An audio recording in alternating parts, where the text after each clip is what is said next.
All right, everybody, we're back with another Power Monkey podcast for you. It's kind of an impromptu episode with all the craziness going on with COVID-19. Today is March 27th. We just want to give you guys kind of an update of exactly where we are on the timeline. And we're bringing back one of our guests from an earlier podcast who is as uniquely suited to give some interesting and unique information on what's going on than anyone else that we know. So we're really excited to have Mike Molloy back on, the owner of M2 Performance Nutrition. And Mike, thank you for coming back on at such short notice and being willing and able to kind of give some insight into what the hell we're all dealing with right now. No, happy to jump on the call and kind of give my perspective on things. It's a rapidly evolving situation, but I think like everybody else, I'm trying to stay up to date, focus on facts, and hopefully we can relay some of that information to the community. Can you, before we get into some of the questions, Mike, can we just can you tell everybody kind of some of your background when it comes to kind of what we're dealing with and why you're uniquely suited to discuss this stuff? For sure. So let's start with what I'm not. So I'm not a medical doctor. I'm not an epidemiologist, which was sort of like how you study the spread of infections. What I am is that I have a PhD in viral immunology as sort of a specific area of focus. So I studied acute and chronic viral infections and specifically the immune response to them. I studied how we generate this thing called immunological memory, which is sort of the idea of once you get an infection once, it doesn't come back. I've been working in immunology since then, so going on like a decade and a half, so about 15 years now. And so I think I have a unique perspective, not that others don't have it, but at least for this community.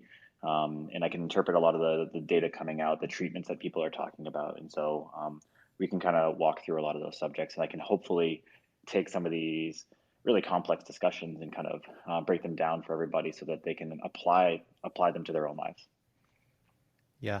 Mike, real quick, one thing, can you reposition your camera to angle it up a little bit more? I can only see about half of your face.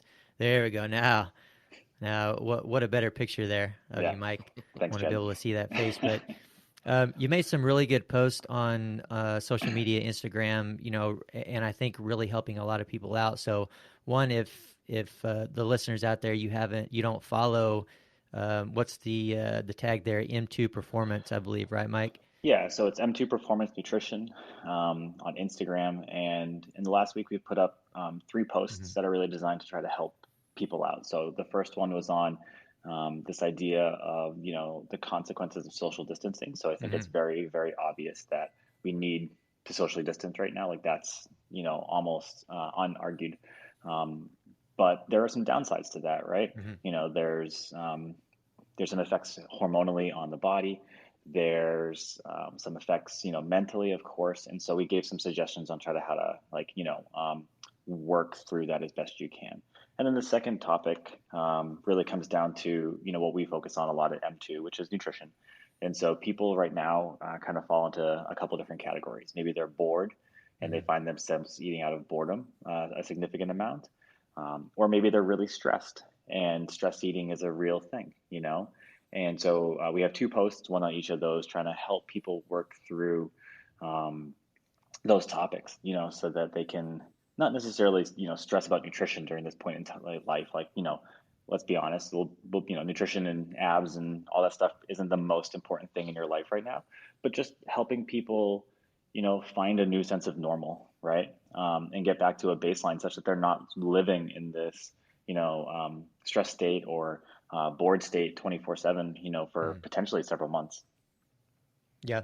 Can we look forward to touching on all that for sure. Can we go back to social distancing? I think, that is of course, it's a big topic. It's something that everyone it's being recommended to do. And I think, I've seen more and more people as time goes, taking it more seriously. And obviously in the beginning, I even heard a story like where a guy said, hey, to one of his friends, I'd like to shake your hand today, but we're in social distancing, so let's just keep our distance for now. And jokingly, he comes over and gives him a big hug. A couple weeks later, they find out that, him and his entire family have Right. the coronavirus. So, those types of things where people are shrugging it off a little bit. Can you just explain a little bit exactly what that is and why it's important? How does it work? Right. And then some of the side effects that you've found within research. Sure. So at a really simplistic level, the virus, for the most part, is going to be transferred from human to human. So there's definitely evidence that it can live on, surfaces, cardboard, door handles, things like that. But the thought process is right now is that most of the transmission is occurring, from person to person through contact. And the research has been done sort of in laboratory settings to say that, if you're coughing, if you're breathing, things like that, there's about a 6 foot radius around you where, the virus is likely to travel from one person to another. And so providing, a distance between you and other human beings simply stops that route of transmission.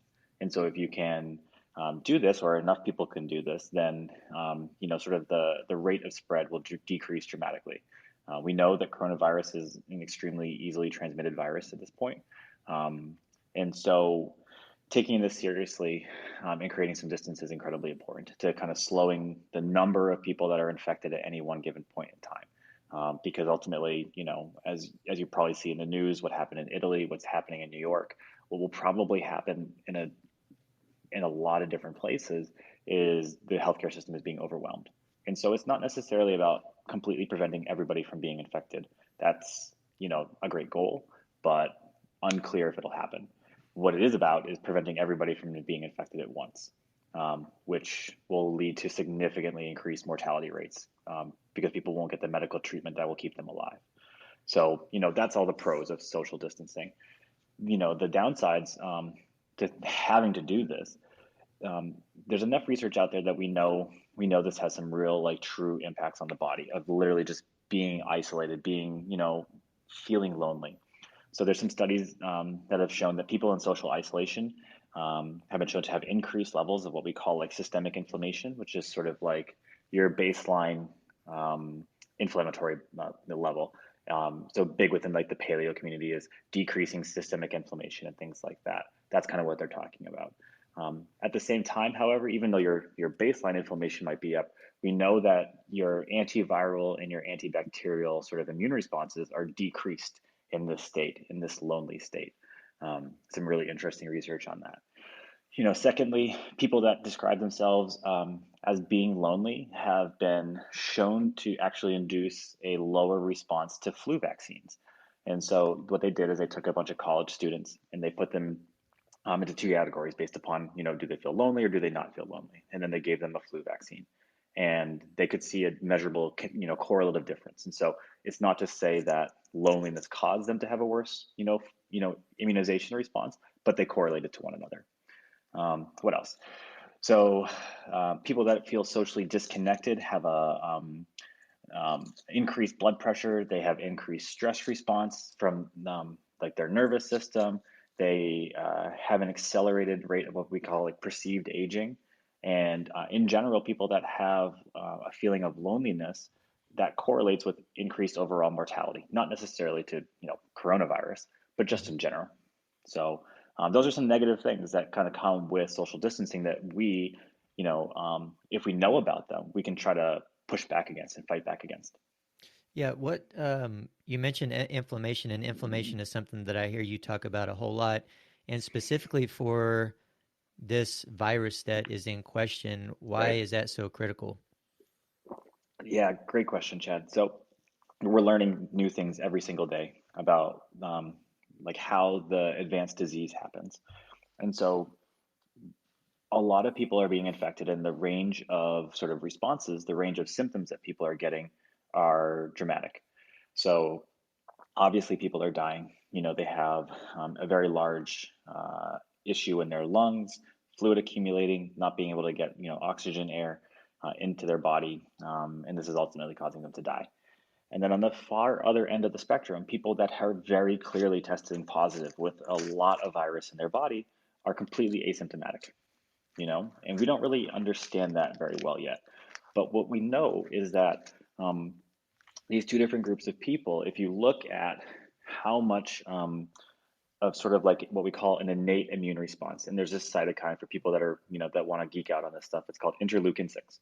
And if you kind of put these two different, categories of people together, people that get this really strong acute lung inflammation that causes them to go into the hospital and need a lot of help, and then people that don't, you can see that this group over here, the really sick people, have way more, like 10, 100 times more IL-6 being found in their body. And this is what we call like systemic inflammation. Um, and so ultimately what might be killing people is not necessarily the virus, though of course the virus is the trigger. It's that your immune response is going overboard, and it's creating so strong of a response, and it's causing so much damage and so much inflammation that you basically kind of go into what's like almost like a localized shock in your lungs. And this is what ultimately ends your life. And so there's a drug out there. I can't remember the name off the top of my head, but it blocks this molecule. It blocks interleukin 6, and it's showing a lot of progress or towards helping people that are in that state. And so, this is what I mean when I say like systemic inflammation and how it plays a role specifically with coronavirus. Yeah, and speaking about ventilators as well, this is why the shortage is causing such an issue and leading to these deaths. Yeah, exactly. So people that need support, there's more people than there are ventilators. And so doctors are having to make the absolute horrific decision about who goes on that support. And that's like, never mind the effect on the family and the person, of course, that may not get that support and may ultimately pass away. But this has some serious impact on those medical professionals as well. People have looked at this type of situations in the past, and these people experience post-traumatic stress, issues and things like that. And so it will have lasting effects on people. It will have lasting effects on our society of having to make those decisions for sure.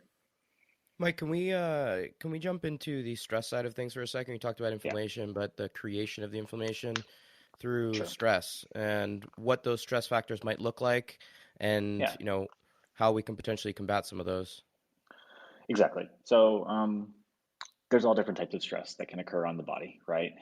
Mental stress, physical stress, emotional stress, and people are experiencing a lot of those now.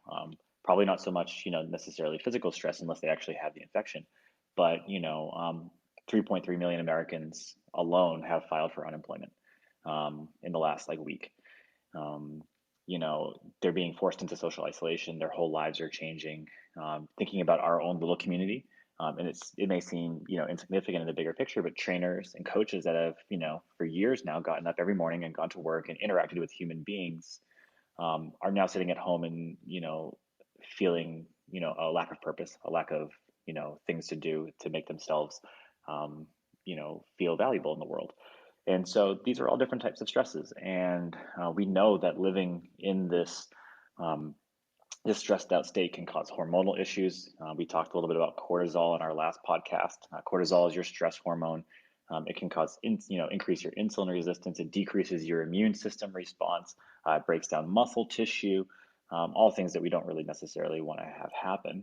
And then the second aspect of this is that your nervous system, to really dramatically simplify things, your brain has this component called the autonomic nervous system. And the autonomic nervous system is responsible for sort of operating all of the things that you need to live that you never actually ever think about, like digesting food and breathing and stuff like that. You don't sit there and go, okay, breathe, right? It just happens. And you don't think, oh, I'm just going to digest my food. It just happens. And so the autonomic nervous system has two different states, essentially. So it's got what we call the sympathetic nervous system, which is sort of more along the lines of like flight or fight. And then you've got the parasympathetic nervous system, which is more along the lines of what people call rest and digest or feed and breed. And so when you're stressed, you live in this flight or fight response. And this has, significant impacts on how you sleep, how you eat, and things like that. And so that's going to impact your, all the things that we've been talking about. It's going to impact your anxiety levels. It's going to change your routines. It's going to increase your systemic inflammation. It's going to decrease your antiviral immune responses, we think. And so we really, as a community and as individuals, want to work hard to help people kind of get out of that stress state and give them some tools to, at least for a while, relax and, give their brain and give their body a break from that stress response. And one of the things that we talked about last night on podcast too is one of the huge factors that not only, assists in getting nutrition under control, but also, dealing with stress is sleep, right? And we talked about this a little bit last night actually too, and how critical at this point is, everyone's home, everyone's not going anywhere, nobody's traveling right now. Like one of the things that we can probably focus on the most is what we're doing with our sleep. And what are your thoughts on kind of the importance and the factor that sleep plays in this whole thing?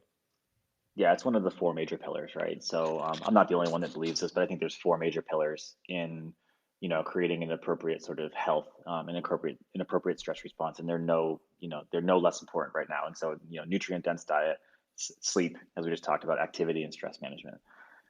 So to focus on sleep, especially, getting 8 hours a night now, especially while your life allows for it, is going to, significantly impact your body's overall health, and it's going to, I would imagine, I don't think there's any probably direct studies on this, but I would imagine that it's going to improve your body's ability to fight off infections such as this, right? Or at least to create the appropriate immune response.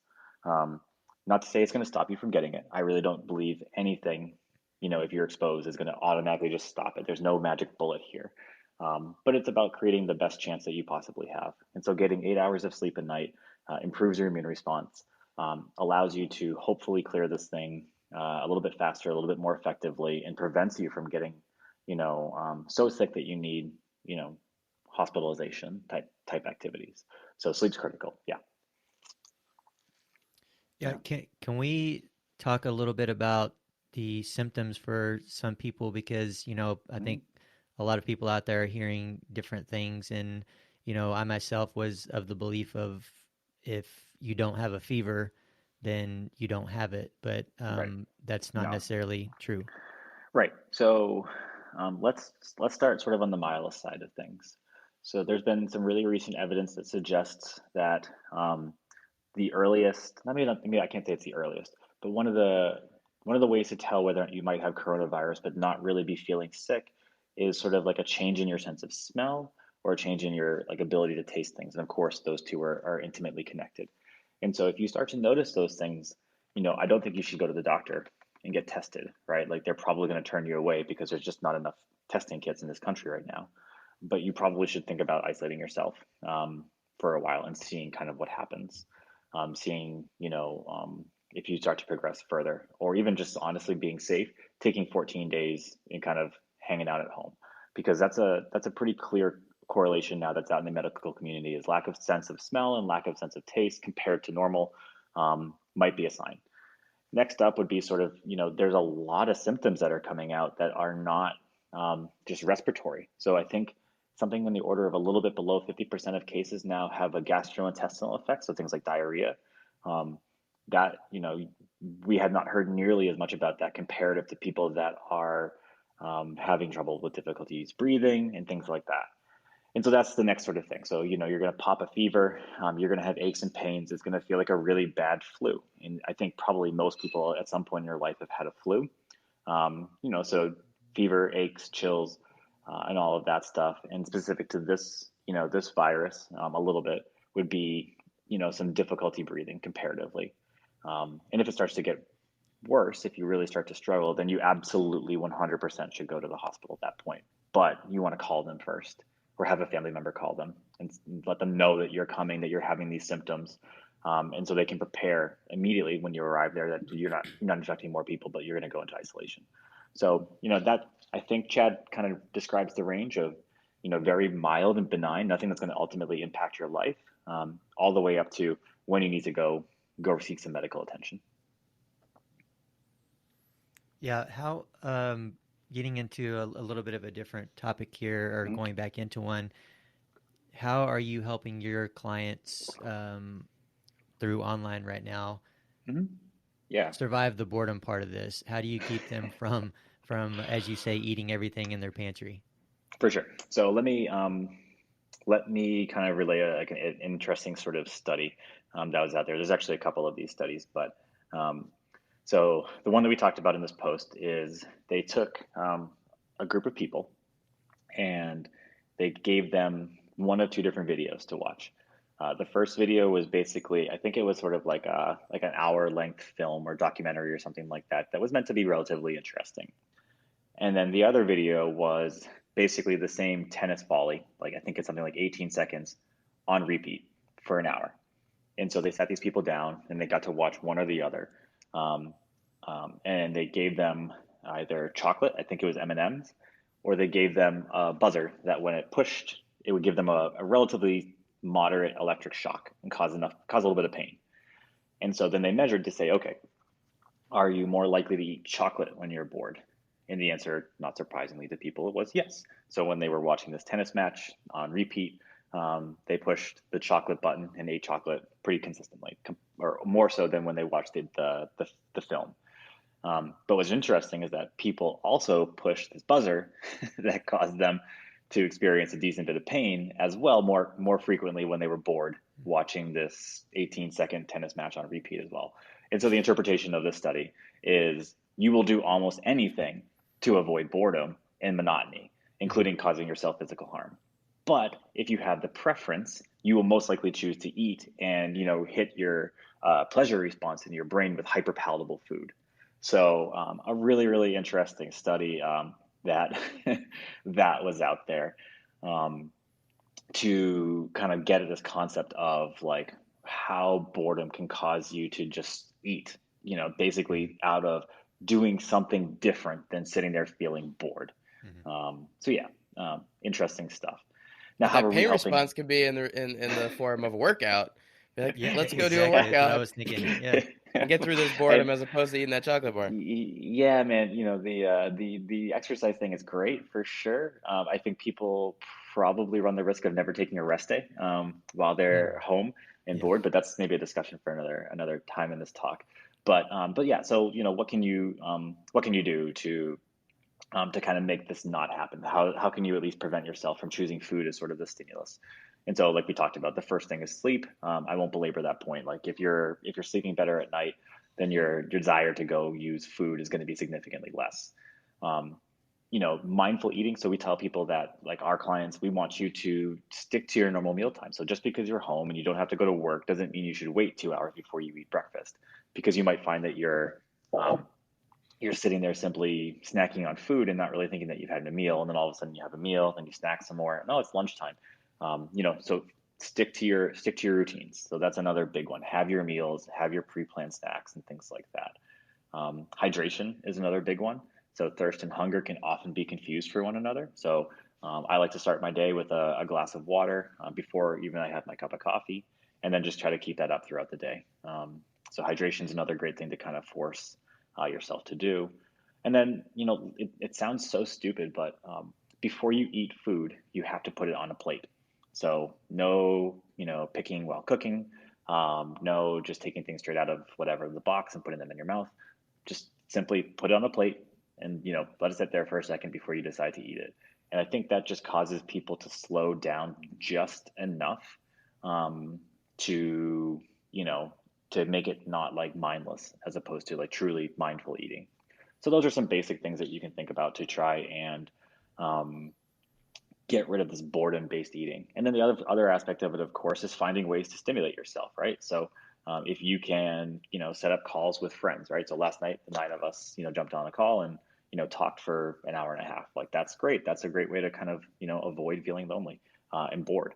Call up family, reconnect with people. There's 1,000 different ways to do it. But, finding ways to occupy your day. Maybe it's a good time to learn, Italian or Spanish or something like that. Maybe it's a time to jump on and, sign up for an online course in whatever you're interested in. Anything to kind of give yourself something to do so you're not just sitting there staring at screens all day long.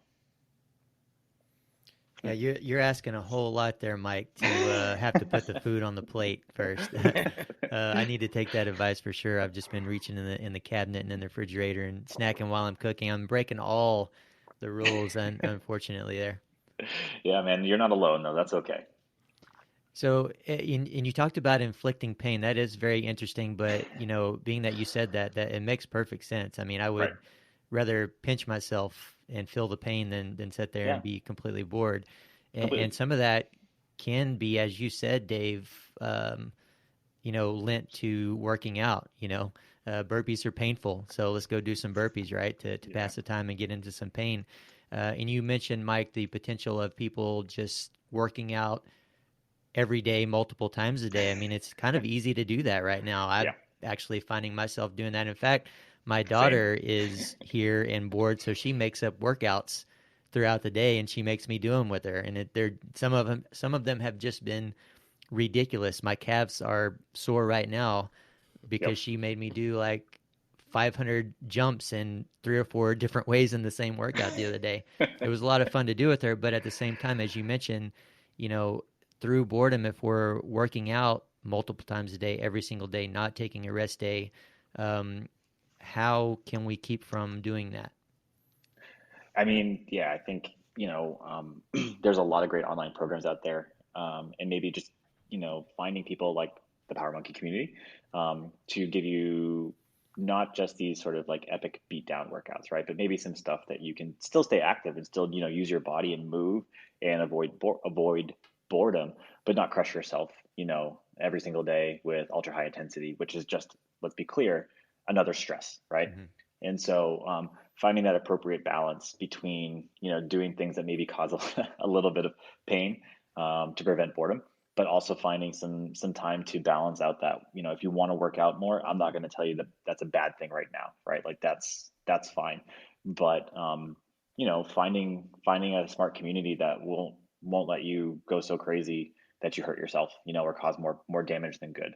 And then, yeah, like, it's hard for sure, but maybe one day a week you take a rest day from the physical training and maybe you do some mental training, right? Mm-hmm. You pick up a book, or you do some self work or something like that.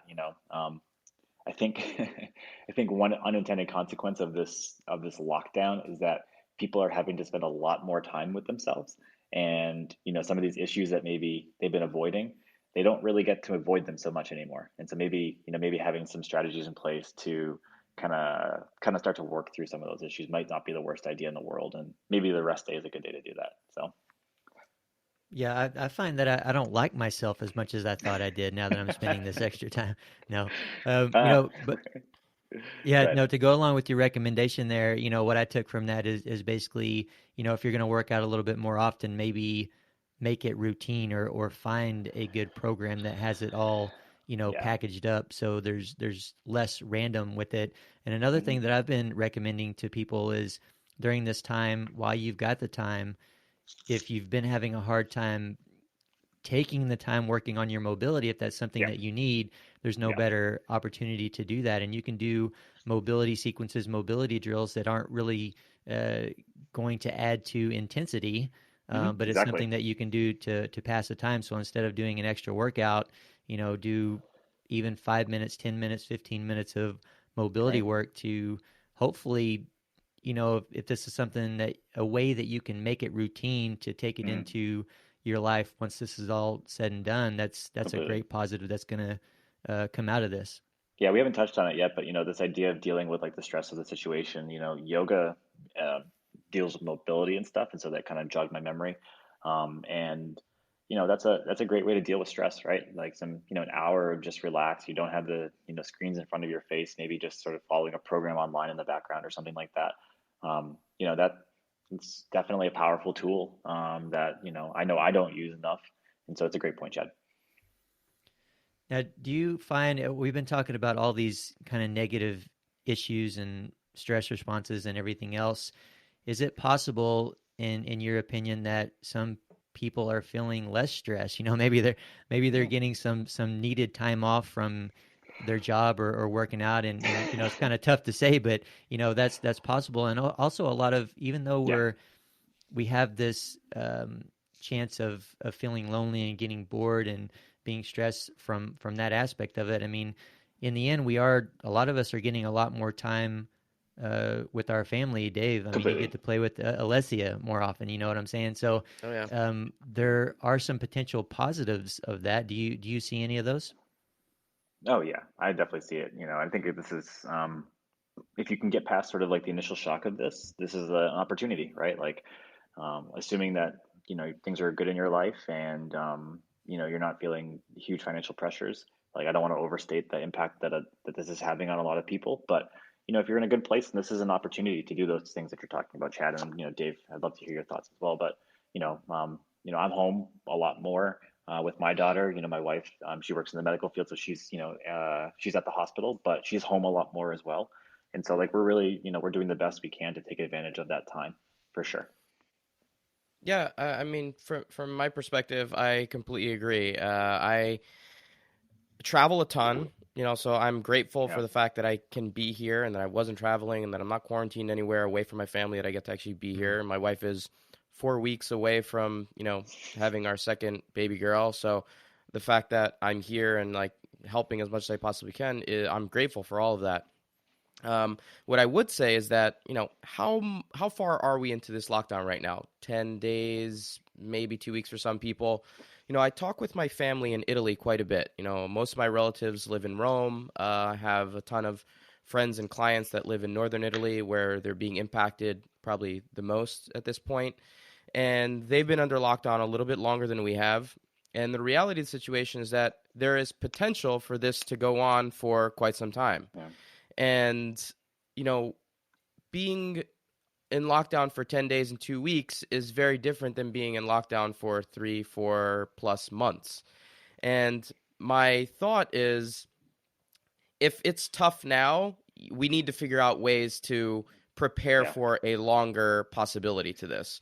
Like, not quite sure what your guys' thoughts are if this ends up dragging out, or what your thoughts are on, hey, there you go, Mike's So little speaking of family things, I thought I would just show, this is my li- little li- my little stress. lift up. There you go. There, Hello. yeah, yeah. This is my Oh, little stress reliever here. This is Avery. So, this is who I'm going to spend more time with every day. And Exactly. hopefully it won't be 3 months of spending more time together every day. right, But if it is, right. then I'll cherish every memory of it. So, Yes. Amazing, amazing. so So here you damn go. cute, man. Yes. Absolutely. And what a perfect example of, a positive coming out of this whole thing. But, Yeah. as you mentioned, Dave, what if this thing goes on for a longer period of time? We don't really, Mike, do you know of any time frames that are being put out right now? So, I used this quote last night, and I'll use it again. So, I heard this on a Chris Kresser podcast, which was asking when this is going to be over and when we're going to go back to life is kind of like asking a fireman when you can move back into your house while it's literally still burning. Hmm. We just don't know what the damage is going to be, and so I think, being bluntly honest, we're still really early. Some of the estimates that are coming out from really smart people say 96 million people will be infected with this type of this thing. And right now, the confirmed cases are something in like the mid 500,000s, but the estimates are that it might be about 10 to 11 times the number of people have been exposed than are being tested. So Hmm. let's just call it whatever, 6 million or so. We got a long ways to go Hmm. before that. And so if we get this all kind of, I hate to use the term, so forgive me for it, but like out of the way in one big Yeah. fell swoop, then it could be, 3, 4 months. But there's the potential for, like, if things kind of shut down and then people start to go back their lives and then we get another big spike and then we have to shut back down again. There's some really scary long-term estimates about like multiple phases of quarantine Mm. to kind of get us through this. And so it's really hard to say, but I think the best thing that we can do is just sort of, you know, be careful now. Let every day that we don't overwhelm our medical system is a good day, because companies are out there making protective gear for people. Um, you know, Drug companies are massively increasing production of that drug I talked about, the IL-6 blocking antibody. They're literally making as much as they can 24 hours around the clock to get it to people to try to save lives. And every day that we wait, every day that we delay, more of these things are being brought online. More ventilators are going to be made and shipped all around the world, right? Like, it's really interesting. Like Rogue Fitness, a big component of, our community, they've dedicated a substantial part of their manufacturing to making masks now, And so companies are coming online to try to help and try to solve these things. And if we can just push a delay into this system, even if the rate of infection increases, but it takes us a month to get to that increase, then we'll be, a little bit better prepared and fewer people have to die, and that's kind of what it's all about at this point, So. Yeah, I think, Mike, that's such a huge point because, it's that flattening of the curve idea, right? And, you hear there's a lot of kind of voices on both sides of this right now saying, the economy is going to be hit so hard by being on lockdown for so long. Like the ramifications of the economy being what's going to happen to the economy is going to supersede or surpass the amount of lives being affected specifically by the illness itself. And I think the point that you made, which is a really important one, is that we're trying not to overwhelm the healthcare system. Like, it's most likely inevitable that a significant portion of the population is going to be infected at some point. We're just trying to prolong those infections and not make them all happen right now because our system can't handle that. So we're trying to do the best we can by socially isolating or by, doing things to prevent you from getting it at all costs, so that if you do get it, let it happen later on when there is a ventilator available, when there is, a potential additional drug available or a vaccine or a bed, medical bed. So the concept there is to prolong the need for mass people being dumped into hospitals so that we don't overwhelm our doctors, hospitals, and bed space, essentially. Yeah, I mean, I think it's sort of a really good point, right? So, like, I'm not an economist. I can't tell you what the impact of having all these people laid off from work are and how many people might, die as a result of that. That's a really complex question to answer.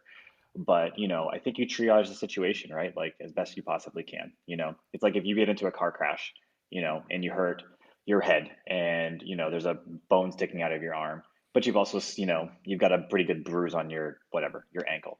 Like, you got to solve the biggest issue you can first, and right now it's delaying that curve so that we can get more things in place to help people when they do get sick. There's some really scary numbers out there when you look at the countries that, kind of dealt with this first, that were unprepared. And I think they're probably conservative numbers, right? So the death rate, even not knowing all the infections, is dramatically higher when the medical system overwhelms itself. And it's not just old people, right? Like, people that are in our age group, I'm 38 years old, like, they're getting really sick and they're passing away, And so this isn't just an elderly problem. This isn't just a sick person problem. This is something that's going to impact all of us in some capacity or another, or has the potential to, maybe is a better way to say it. So yeah, I think until we learn more, it's the best strategy is like to be conservative and safe with our approach and go from there. So on a positive, go ahead, Chad. Go ahead, Dave. I was just going to ask on the topic of numbers, is the saying that 30% of Americans on estimation will end up getting this? Yeah, so there's a couple of epidemiologists that put that out there. Some in the order of 30% at some point will eventually contract this. The question is how much we isolate and stuff before we get to a vaccine. This should be we should be able to make a vaccine for this. It shouldn't be impossible. It's just going to take some time to get it right and to make it, effective, because that's the most important thing. You don't want to put a vaccine out in the market that's not super effective. That would be devastating. And so, that's just going to take some time. But the more we can kind of push this curve, the fewer people will actually have to get infected. So, yeah. Dave, what were you going to say? Yeah, my question just comes back to, okay, the countries that were early hit by this, China, Italy, South Korea, Iran. Yeah. Yep. Some are doing a much better job of, flattening that curve and getting things in order than others. And it's starting to hit the U.S. Pretty significantly right now. Yep. I think yesterday they said, we now have the most cases out of any country in the world. We now surpassed China, with the numbers that are actually available. Sure. What is allowing some countries to get things in order, and what is causing, in your mind, certain countries to fail in certain areas in terms of, limiting the spread? Sure. So some of it is some of the things that we take as a real benefit, right? So social liberties and freedom and things like that, and not having sort of, it's such intense governmental control of our lives. And so, some of these countries live in a much more regimented, government controlled world. And so when they say things stop, I think it was China, for example, they basically said every new infection case that they have, we're going to apply a team of 5 people. And those people's job is to figure out, okay, let's say Dave was infected. We're going to see who Dave talked to, saw, and touched for the last week. And he's going to write down those names of every single person. And they're going to go find those people. And they're going to say, you don't leave your homes for 2 weeks, period. But they didn't stop there. They talked to those people and they said, okay, tell me every person that you come into contact with in the last 7 days or 14 days. And they said, okay. And they wrote down those names and they went and found those people. And they said, you're going to stay home for 14 days as well. And so they basically went like 3 levels of connection away to try to get people to stop moving and stop the spread of this. They shut down transportation across, massive parts of their country. That's not happening here in the United States, right? Like I know for a fact I'm seeing a significant number of New York license plates in our, New Hampshire, Vermont, community up here. Can't blame people, but like that did not happen in China, right? Like once they understood the severity of this, they like shut it down, right? They stopped immediately. And that just like due to the nature of our society and the world that we live in here in the United States, that's not how we operate, right? We have a different government, a different culture. And that, contributes, I think, to a lot of this. You talk about like Italy, that's much more Western culture. They took a lax view on this. They didn't really understand, I think, what the potential impact could be. There were some really interesting quotes, coming from the leadership out of Iran, where they basically thought that, plagues and things like that were a thing of the past and that they didn't happen in the modern world. And that this is not a big deal. And then, one of their internal, people died relatively early on and they said, oh, shit, and they started to put some things in place. But the death rate in Iran is insane. Like it's approaching 10%, according to the stats that are out there.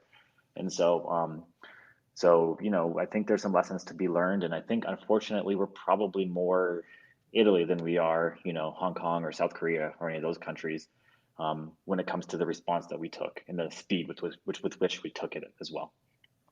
And numbers right now, in terms of death rates, from what you're seeing, the numbers that I've seen from media outlets and things like that, flu is normally like a 0.1% death rate. Is that correct? Yeah. Something in that range, yeah. Like SARS and MERS were closer to like, what, 2%? Something around there? Yeah, so there was a H1N1 actually had a relatively high one. I can't remember the name the number off the top of my head, but it was like significantly higher than a couple of percent, but it was transmitted significantly slower, Okay. And so, or more difficultly is maybe the way to say it. And so, that kind of, even though it might have been ultimately more, quote, deadly, the number of people getting it and the way to shut it down happened a lot more easily. At this point, if you look at, so Johns Hopkins has a really great website out there basically dedicated to coronavirus numbers and stuff. And so the number of total confirmed cases is something around like 560,000, I think, as of this morning, with 25,000 deaths. Now, if we estimate that something on the order of, so that'd be about 5%, right? Maybe a little less than 5%, 4.5%, something like that. But if we estimate that about 10 times the number of cases aren't even being, recorded, you can just basically cut that back by a factor and say that, of the people that are being infected overall, the death rate might be something in the range of like 0.5 to 1%. But that's still a lot of people, Mm-hmm. There's something like 7.2 billion people in the world. Well, yeah, I'm just trying to do the numbers. Get that, but a lot. Just trying to do the numbers of that right now, just so people get some perspective. So you're saying, on the conservative side, maybe 0.1%. So 1%, not 0.1%, 1% would be the number of people that would actually. I would say 1% is probably like a little bit on the like liberal aggressive side, right? So just because we don't know how many people, but let's say, we know how many people have died from this roughly. And even that number might be a little bit low, right? Like there's some estimates saying that, the number of people dying in Italy are twice what's being reported, and they just don't know that it's from coronavirus necessarily. Right. But let's just say the numbers are accurate. Right. So, 25,000 out of roughly 550,000 confirmed cases. So approximately, 5%, but we assume that there's 10 times the number of cases out there. So we'll call it 0.5%. So 0.5% is probably a pretty decent estimate at this point. So 0.5% of, taking this to the U.S. population, 330 million people, 30% of those are going to get it at some point. 0.5% is 50 million people. Yeah, so I think it's closer to 0.05, so 5 million people. It's 5 million Yeah. people. That's 5 million people potentially dying from this, just in the U.S. Yeah, so I mean, I think the epidemiologists are much better at this than I am. And there was a great interview with one, I can't remember his name right now, on the Joe Rogan podcast. I think you guys have seen it. Yeah. And so they estimated that 96 million Americans will get this, and that there'll be a significant number of hospitalizations and upwards to 500,000 deaths. And so I think that's probably the best numbers to use for the current state. And so that's a lot of people. That's a huge impact on the world. And, we're honestly, like, our population isn't that big compared to some of the countries out there, China, India, all these countries. And so, yeah, man, I think that when you realize those numbers are potential, you get the perspective that we're still so early into this process, right? Yeah. I think it wasn't even Monday, I think, when that number was barely breaking 150,000, right? And now we're at 550, and it'll probably be 1 million by Monday, And so some of that is just that testing is becoming more readily available, right? So it's not that potentially the number of cases is skyrocketing, it's that people are actually being tested and showing positive. Probably both. Yeah. It's probably both. So, like, for example, New York came online with their own test. They said, we're going to make our own. And they started testing way more than anywhere else in the country, and their confirmed cases skyrocketed. But, the number of cases that are occurring in this country it's almost undoubtedly growing exponentially. We're on that sort of, like, so the slope, maybe this way, is coming and, inflecting in a big way, and then it eventually will lean out at the top. We're in the vertical phase of that right now, for sure. Yeah. Chad, do you want to go through some of your Chad, we talked about this a little bit last night, and Chad's a little bit of a conspiracy theorist, and I would love to hear a couple of Chad's theories and Mike's thoughts on a couple of his. Yeah. Well, no, I was just about to ask that, but I was going to ask you, Dave, first. Speaking about Italy quite a bit here. Yeah. How's your family over there doing? They're doing okay. I speak with them as often as I possibly can. The majority of them are in Rome, and they're all locked down. They are safe. I have a lot of aunts and uncles that are old and in a demographic that is highly susceptible to this in their 80s. Italy has a very aging population as it is. They just have quite a large number of people that are, over 60, 70, 80, a lot of people that would probably be hit hard by this. My family is doing well. We haven't had any issues as of right now in terms of infections. I have a lot of clients actually in northern Italy, and I've been talking with them a lot as well. And the tone from them is definitely a little bit more dire in northern Italy, and you can tell that they are a little bit more on edge than the people in central or southern Italy. But it definitely is real, man. They're not sugarcoating it. They're saying it's a very scary situation for them out there, and they're trying to get us to understand the severity of it. They want us to know in America that it's not something to just kind of gloss over. It is very real, and it's affecting them in a pretty severe way. Mike, you mentioned that you felt like their response wasn't as solid as some other countries, and with the U.S. being potentially in danger of following that. How far behind the impact of Italy are we? Are we a month behind them? No, it's more like 10 to 14 days, okay. Right? So I think we're just coming into, so I remember, what was it, Dave? Probably maybe a week, 10 days ago, when the news outlets started to come out basically being like, yeah, the hospitals are overloaded and we have no idea what to do. Yeah. I remember listening to an article where an Italian doctor basically went out onto Twitter, I think, and was like, this is what's happening. People are coming in, we're deciding who's going to live and die. And I feel like that was about a week to 10 days ago. And so now we're here, right? And I think we're just about at the precipice of that here in this country, and some really, it's going to be like pockets, right? So it was like a big pocket in northern Italy. I think there's going to be a pocket in New York. There's clearly going to be a pocket down in Louisiana. Mardi Gras happened and people went and, lived it up. Possibly Massachusetts, right? Like there's a big St. Patrick's Day attending, going on all throughout the city still. And so those things had the ability to make the transmission rate super, common and kind of spread it. And now those are just going to start to become symptomatic, and those people are just going to start to feel sick and about now. So we're about there. We're just kind of in that inflection point. And, we have information from my wife's hospital, and they're basically saying they expect the surge to occur in the next 7 to 14 days. So, okay. So the surge in those specific pockets. Yeah, I think it's going to happen. I think it's going to happen a lot more for sure. But, those are just examples. Mm-hmm. Sure.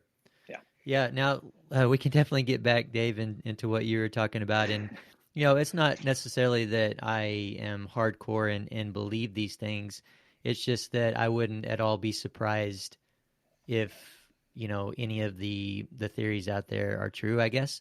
I believe that anything is possible. Mike, how do you feel about the potential of this being man-made? So I think science pretty much has done a pretty good job of saying that that's not happening. But I think it's a good topic to go over. So there was a study done by the Pew Research Center. So those are the guys who do like all of the political pollings and things like that. And they estimated that something in the range of like 29% of Americans believe that the virus was created in the lab. Politicians are accusing the Chinese of engineering this. The Chinese are accusing the United States of engineering this, or certain people are at least. But when you look, at the science, and so there was a publication that came out, published in Nature Medicine, which is one of the best journals in the entire world, published March 17th, 2020. And they basically went through and they looked at the genetics of this thing. And they said, this is the seventh, known sort of coronavirus to infect humans. And so, this is not the first. This is not even the first one that's caused some issues, right? They also have other ones called MERS and SARS, what was it? HQU1, NL63, et cetera, et cetera. I'm not going to go down that road. But they basically went into genetics and they said, look, this just looks like a modified, mutated version of the previous ones that we've dealt with before. And so, you can see kind of where this came from. It was a different version of a virus that probably at the time was, not able to infect human cells, right? There's this thing called tropism, which basically stands for what types of cells a virus can infect, right? And so, for example, with the annual flu, basically one of the strategies is you take this thing that you think is going to infect humans and you just grow it over and over and over again on chicken cells until it no longer affects human cells, but it infects chicken cells really well. And then you can use that sort of attenuated version of that virus as like a potential vaccine. And so nature essentially did this in reverse. It was probably some virus that was floating around, people are saying in bats, that couldn't infect humans. And then some little mutation and change, which viruses are doing all the time, happened. And then it could, right? And so one person in a market got exposed, it incubated in their body, and then that person released it into the people around them, and then them, and then them, and it kept growing and growing and growing.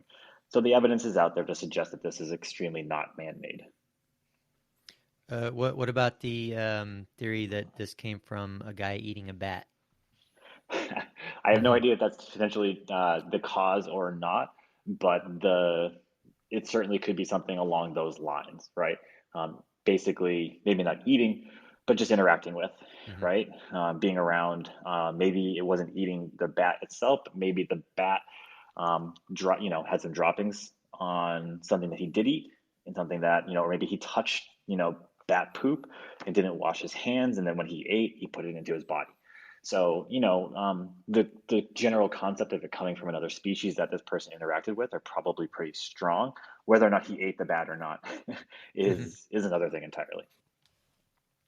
Yeah, I that's got it. I probably got something that if you have that in your cabinet, you probably don't want to eat that, right? It's- yeah, in Save general, that for the probably avoid last thing these you eat in your exotic pantry. Right? animals. Yeah. Yeah. I have another question for you that we talked about last night while we were all together. Just with regards to how long it can last on objects, the virus lasting on things like cardboard or on metal, or if a package gets left outside your door. What are the realities when it comes to that? Even, us having the ability to go to a store for, Sure. necessities. What's the reality when it comes to it lasting on something like Yeah. that?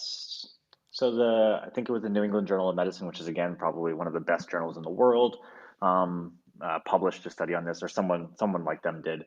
And to make a long story short, we know that this virus can exist on surfaces for more than a few hours in probably less than 5 days. The average time in a laboratory setting looked at like something like 2 to 3 days, for something like a cardboard box. And so ultimately, I think you could probably drive yourself crazy thinking about all the different surfaces that are out there that you could potentially be contaminated by. And I don't think that's a good idea. What I think is a good idea is to constantly be washing your hands throughout the day. When I say constantly, I don't mean, every 5 minutes or every half an hour or anything like that. But if you go out in the public, before you, go touch things in your house, like have some disinfectant, have some soapy water. Don't be afraid to clean your house pretty consistently if you really, really want to minimize the chances of being infected by this. Yeah, good question. And with soaps and things like that, we've heard a lot about like what the appropriate way to wash your hands is. You have to wash for at least 20 seconds. Mm-hmm. What about the difference between like an antibacterial soap versus just a regular soap that you might find in your bathroom?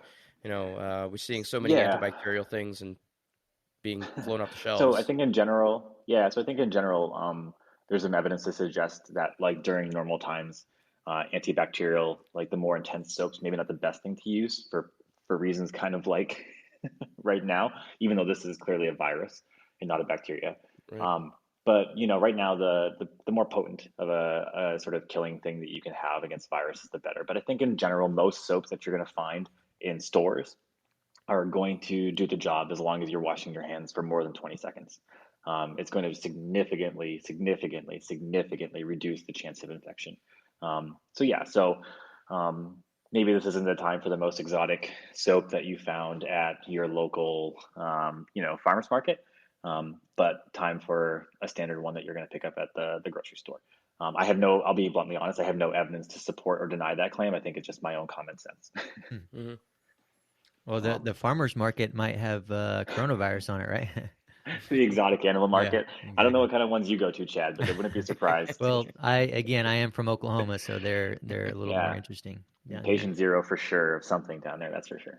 Can And that's going to be a final recommendation, right, Dave? Watch the Tiger King, right? Oh yeah, if we go into that, that's a whole nother podcast. But yes, if you haven't watched Tiger King, I So, throw all of my support towards it.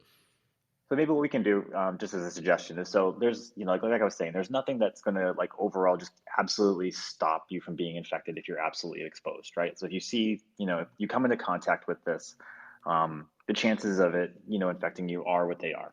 But I think there's probably some things that outside of what we talked about, so stress management, nutrient dense diet, activity, and sleep, that, you could probably start to focus on just to kind of um, give yourself the best chance possible to kind of fight this off without really needing to get intense medical attention. So, thinking about food, there's been some antiviral properties from garlic, ginger, citrus fruits as well, bell peppers, on the sort of, that's on the viral fighting side of things.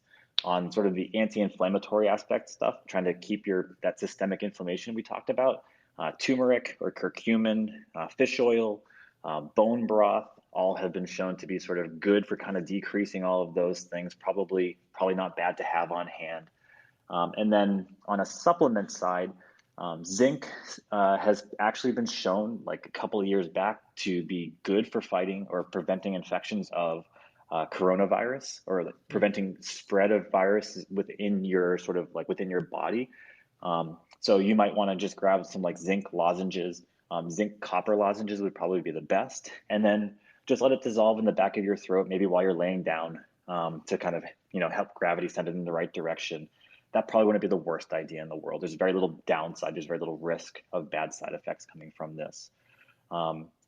Additionally, elderberry, which there's about 1 million different companies out there selling gummies and things like that, actually has been shown to be decent at this. Again, not preventing viral infection, but maybe just helping, decrease that viral burden a little bit to, a more manageable level for your body to fight. So elderberry gummies could be something as well. And then there's a whole bunch of other, sort of adaptogens that are out there, things like astragalus, which we could talk about, that really don't have specific data for coronavirus, but have been shown to help improve your body's sort of overall antiviral immune system. And so those are things that you could think about including into your diet. So garlic, ginger, citrus, fruits, bell peppers, turmeric, fish oil, bone broth, zinc, elderberry. Those are probably the major recommendations. You could probably drive yourself crazy. Do you have these on your website, Mike? We don't, but maybe what we can do is I'll send them to you guys. You can toss them in the show notes and things like that. So yeah. So again, this is not medical advice. This is not meant to supersede medical advice, but these are things that I'm personally doing in my own life to try to just say, okay, if this happens, how can I best prepare my body to kind of to fight it using as much science as out there for something that is extremely, extremely, extremely new. For sure. That's fantastic. And to go along with those recommendations, Mike and Dave, Dave, you listen to more podcasts than I do. Do either one of you guys have a couple of those podcasts that we were talking about earlier that you could recommend for anyone to listen to on this topic? Yeah, on the podcast front. So maybe I'll try to do a quick search here. So Joe Rogan did a podcast on COVID-19 with a gentleman named Michael Osterholm. It's episode 1439. That's a really good listen. He probably has his own agenda. He sells a book on sort of, epidemics and things like that. So, take it with a grain of salt, but he is a professor, I think, at the University of Minnesota, and very, very educated on this topic. So that would be a good one to follow for sure. And then on more the health side of things, there's a lot of people putting a ton of information out there.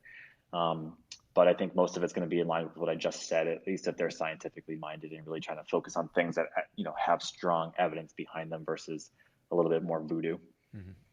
Yeah, I think anytime I hear Dr. Fauci talking, whether it's on a podcast or news feed or speaking to Mark Zuckerberg or whatever it is, I try to tune in because he seems to be a really good voice on this right now. Yeah, Dr. Fauci, he's been doing work in this sort of world since the AIDS epidemic began in the United States, and so he is a voice of intelligence for sure, and someone to be listened to in a serious way. His recommendations and his suggestions would be some of the most accurate and experience in the country, probably in the world. Mike, I just have one last question for you. Is that all right? Sure. If I keep it on for one more quick one. Yeah, no worries. So, and it's just a little bit more personal, and I know that a lot of our listeners might have a similar issue, but with my wife being pregnant, hospitals are being overwhelmed. We've heard, especially in New York, we have a bunch of friends and family that are about to have babies in New York City and are being told that, you can't go in with a partner anymore, and a lot of people are being a little bit scared about going in and having a baby at this point. Anything that you've heard in terms of it affecting pregnant mothers, affecting a child being born at this point? Anything that you've noticed? Really great question, Dave. So there was a case report that this virus, so SARS-CoV-2 is the name of the paper, is not transmitted from pregnant mothers to their infants. So this is called vertical transmission. It can definitely occur for a lot of things during pregnancy. It happens for sure with hepatitis B, chickenpox. It can happen with HIV, etc. But a recent report indicates that the COVID-19 virus is not transmitted from pregnant mothers to infants during the birth process. So that's important to talk about. The report that I'm talking about describes 4 live-born full-term infants born to pregnant women who had tested positive for COVID-19. This is all occurring in China. 3 of the 4 infants did not test positive for the virus. The mother of the fourth infant did not provide consent for testing, so we don't know what happened with the fourth baby. None of the infants manifested any clinical signs of COVID-19, no respiratory issues, no gastrointestinal issues. 2 had some rashes at birth, but if you've ever seen a child born, they often have rashes. One of the infants, rashes or breathing problems were not considered to be related to COVID-19. 3 of the babies were born by a C-section, 1 was born vaginally, and none of them tested positive for the virus. So all of the babies were isolated after birth and formula fed. So that's all I can say about that. So if mom were to have, a positive test for COVID, or to potentially think that she might have it, then this might be one of those situations where, unfortunately, the recommendation may change from not breastfeeding to formula, just to kind of prevent the baby from getting exposed. So those are the only real studies that are out there right now that I could find in advance of this talk, but they provide good evidence that at least for 3rd trimester pregnancies, going into the birthing process, that the birth itself will not, contaminate the baby. It just might cause some sort of, emotional and physical stress afterwards if the baby is then pulled away from the mother to kind of prevent that baby from being, from being sick. So, yeah. Awesome. Thanks, Mike. Yeah, I'll be able to pass it along to Sadie. I think she'll be happy to hear that. Yeah, that's great to know for sure. And I have one last question for you as well, Mike, if that's okay. Sure. How many times have you watched Top Gun during quarantine so far?